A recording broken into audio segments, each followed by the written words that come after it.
So, konting pihit na lang para punta natin sa center. Yan. Konting pihit na lang mga kanter.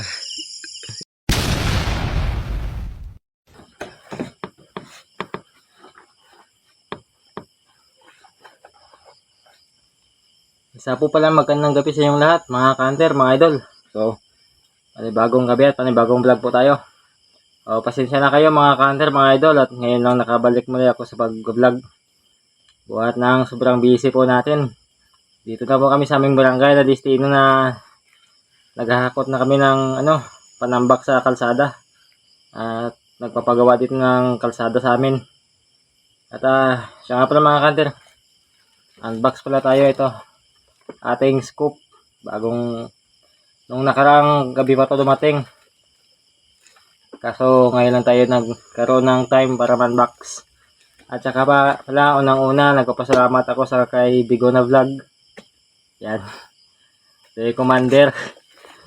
Ni-sponsor na sa akin ng mga kanter yung scoop. At ito yung ating airgun. Yan. So, wala na siyang sabit sa silencer. Tsaka 22 caliber to.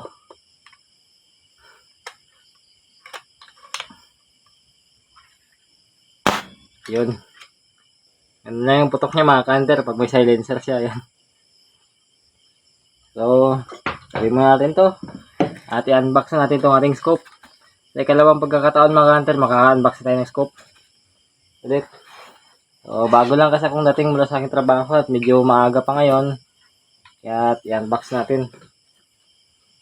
Excited na talaga ako nung nakaraang gabi pa. Ano dito sa gitna. Yun.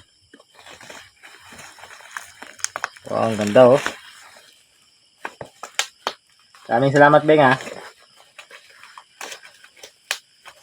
Ni-sponsor lahat ng mga kanter. DSA. Matagal natin ito pangarap.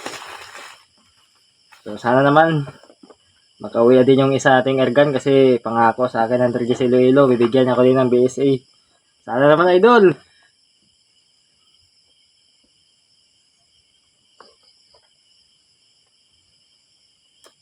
First time kong maka-unbox ng ganito mga kanter. Kasi Bushnell lang yung nabili natin noon. At sayang yung Bushnell natin, lumabo na. Nandun na lang nakatenga na sa damitan ko. Ginawa ko na lang na souvenir. Madami din ang memories namin noon.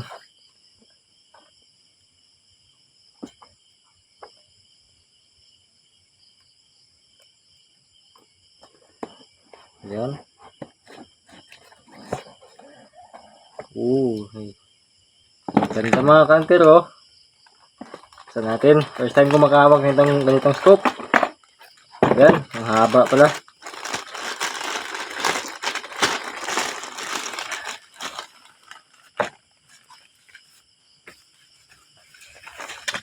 Ang ganda. Mga kanter BSA. Ayos ha. Silipin natin. Excited na ako. Ano to?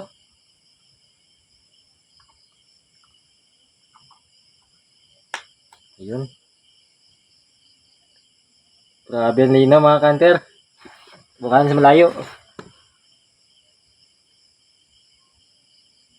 Grabe. Linaw. Bukat yung ilaw.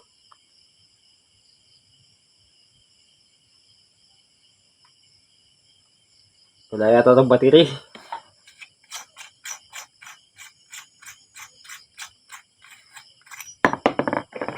Ayun, ayos. Yung may mga hunter. Mabilis natin na mapipihit.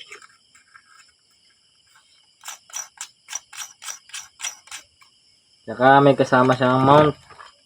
11mm tong binili ko para sa ating arms core. Pinili. Ayun, 11. Tinabahan ako. Kala ko 20. Saka sunshade. Yun. Nice naman oh. Yan. Mga pinapangarap lang natin noon na sunshade. Ito na. I-sunshade yung ating scope. Buka natin. Napapanood ko lang dati ito sa mga Mga kaibigan nating hunter, yung may mga ganito. Yun. Ang haba pala mga hunter, oh.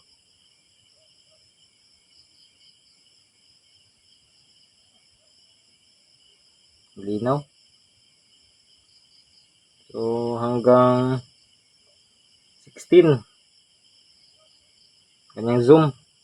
So, tingnan ko nga dito, baka walang battery. Hindi umiilaw. Parang wala siyang battery kasama. Wala nga, oh. Pero hindi bali mga counter, may battery tayo doon na extra. Ano sa ating Bushnell. Oh, baka mayroon ditong battery. Hindi lang natin nakita kanina. O, hanapin muna natin, baka may battery pa itong kasama. Ay, ito nga. Ito mga counter, battery. So, ligpit muna natin to. Yan. At saka, buka natin yung kanyang mount. Yung lupit. Dalawa na yung apat. Tapos ito, dalawa. Ang malakasan mga counter na mount. Baka natin na ikabit ito sa ating arms core. Yan. So, kabitan muna natin.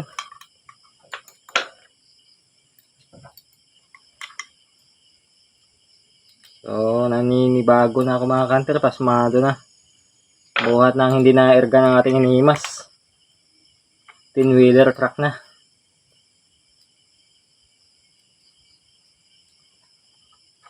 Yan. So, stay tuned na lang mga counter. Kakabit ko muna to. So, ito na mga counter. Nakabit na natin. Ayan yung kanyang mount. So, ito. Sayad yung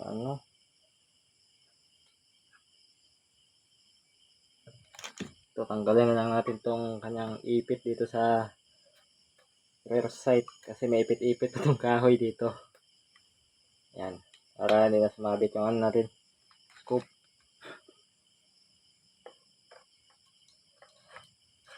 Yun.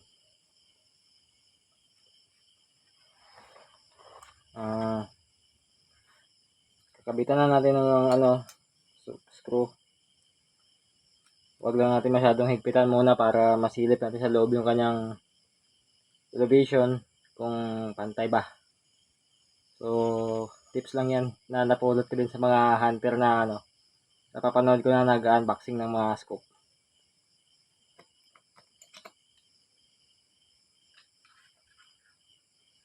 Ayan.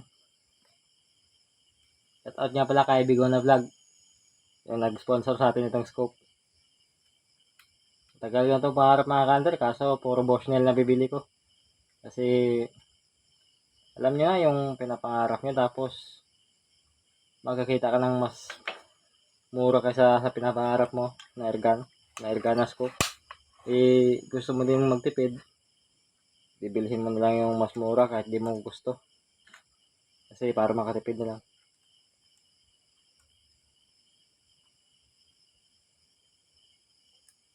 Kahit na mabilis mawala sa zero dati yung scope natin, go lang tayo.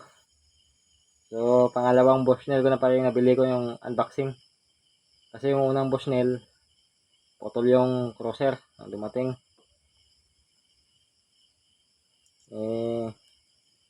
Hindi ko naman alam noon na pwede palang ipabalik yun. Hindi ko na binalik. Tinago ko na lang. Kasi wala pa tayong kalam-alam na sa mga warranty ng scope. At yun ang unang order ko.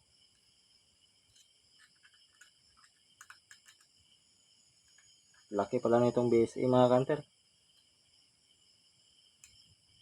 Yan. Unti-unti na tayong bumabangon. Nadapa man tayo nung mga nakaraang buwan. Tagal na rin nakakapag-hunting kasi wala yung ating airgun. Ito, yan. Unti-unti na tayong nakakabangon mga counter. Kasi masyado natagalan si M22. Hindi ko alam. Hindi pa yata natatapos ni Andre si Iloilo. Siya nga pala. Bukan natin yung ating sidecam. Hindi pa tapos. Ayan. Ginagawa-gawa ko pa lang. Subukan natin. Ayun, maluwag mga ka-hunter.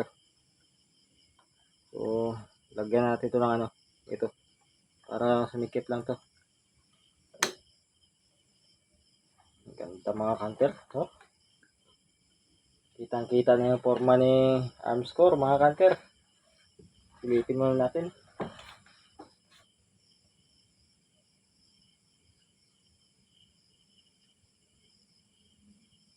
Yan. Saktong-sakto. Higpitan na natin.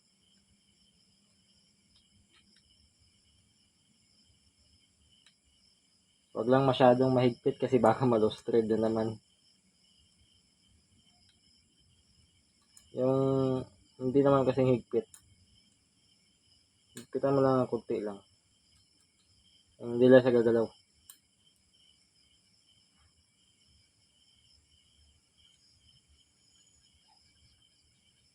Para hindi naman siya ma-lost thread. So nga pala mga ka-hunter, 416 by 44 to. EOIs. Yung ano niya, tatak niya dito sa scoop. Tsaka may ano dito, may mga nakasulat kung ano, 10 yards, 15, 25, hanggang ilan yun?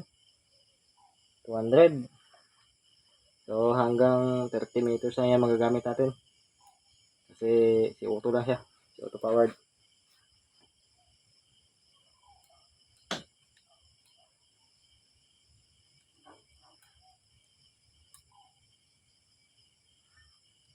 So sana mapagbigyan tayo ng ano, linggo ano, makapag-hunting tayo.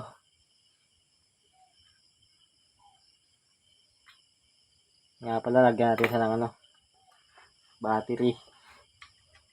Para masubukan natin. Yan. Fresh from the box mga ka-hunter.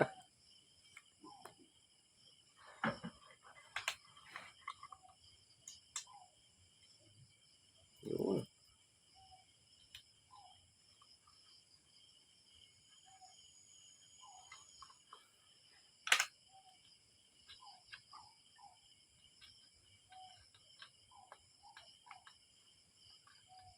Dali pala, dapat kinabit mo natin yung battery. Kanina bago ikabit ang scoop.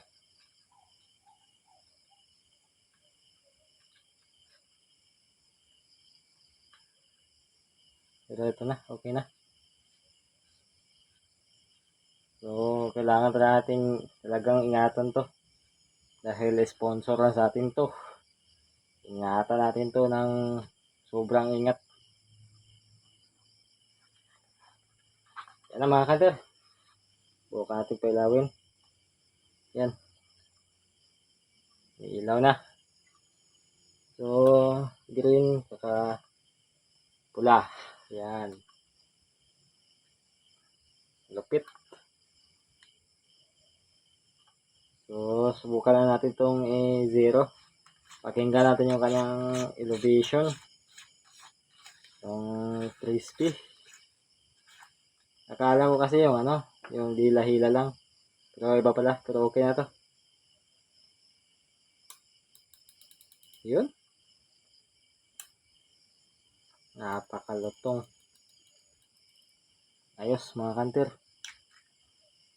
So, susubukan natin siyang i-zero. So, tabay na lang kayo kasi wala tayong sidecam. Nagawa pa lang. Silan. So, stay tuned na lang mga ka-hunter. Mamaya, i-update ko kayo. Magkakarga muna ako. So, ito na nga mga ka-hunter. Kahit paano yung nasiro natin kahit gabi na. Ayan. Ayos na. Oh. Try and error lang mga ka-hunter. Pero ayan na. Gumugroupings na. Ayan na. Yan. Sino mag-aakala mga ka-hunter? Yan no. Yan. Dalawang bala. Dalawang bala uli. Ayan no. So partida gabi pa. Gabi pa tayo nag-zero. Ayan no.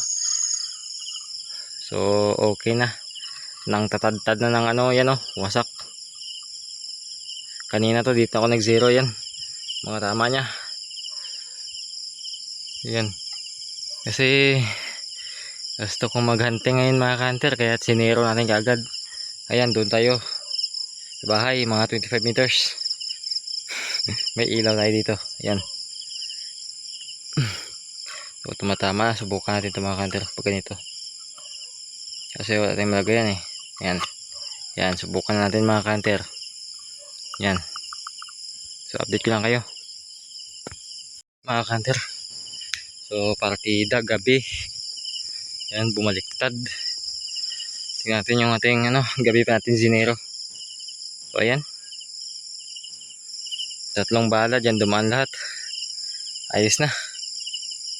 So, konting pihit na lang para punta natin sa center. Yan.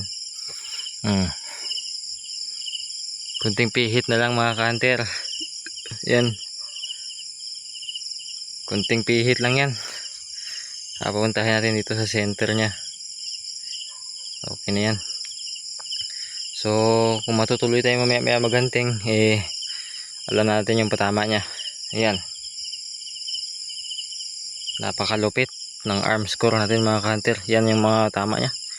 Winasak niya yung lata. Ito pa. Yan, kanina. Lupit. Yan o. Mga tinagusan. So, hanggang dito na lang po itong ating video mga ka-hunter. At maraming salamat sa panonood nyo. So, doon tayo tumitira sa bahay. So, peace out na lang sa inyo. At baka day hunt na lang ating gagawin. At namimiss ko na maghunting ng mga alimukon mga ka-hunter.